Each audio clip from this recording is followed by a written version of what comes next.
બાંગ્લાદેશમાં શેખ હસીનાનો તખ્તાપલટ થયા બાદ તેમણે દેશ છોડી દીધો હતો, ત્યારે હાલ ત્યાં વણસેલી પરિસ્થિતિ બાદ ગુજરાત યુનિવર્સિટી દ્વારા એક મહત્વનું પગલું લેવામાં આવ્યું છે।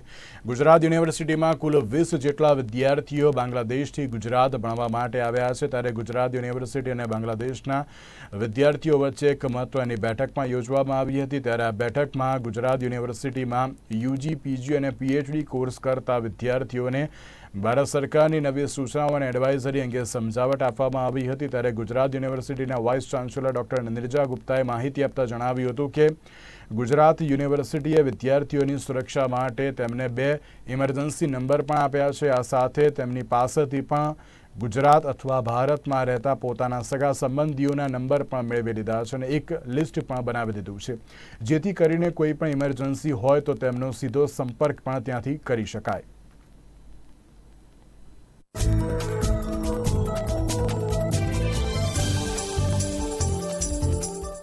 અમુક સૂચનાઓ જેમ કે અમદાવાદથી બહાર એ જાય તો અમને જાણ કરીને પરમિશન લઈને જાય ને બનતા સુધી અમદાવાદ નહીં છોડે, જેનાથી અમને ખબર રહે કે એ સ્ટુડન્ટ સેફ છે ને અમારી સાથે જ છે।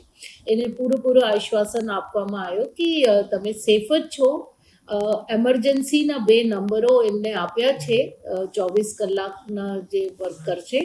કોઈ પણ કારણ બનશે તો એ સ્ટુડન્ટ તરત જ એ નંબરો ઉપર ડાયલ કરી શકે છે।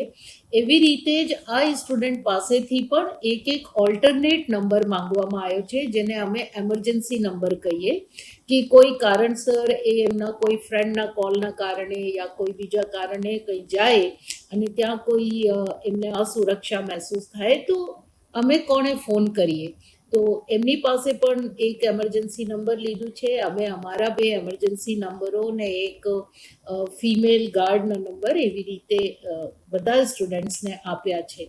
બીજું એમને થોડી એવી સૂચનાઓ આપી છે કે બહુ તરત જ સોશિયલ મીડિયા પણ રિએક્ટ નહીં કરતા અને થોડું સમજીને વાપરે। અત્યારે કોઈ પણ જાતની ર્યુમર્સ ઉપર વિશ્વાસ ન કરે।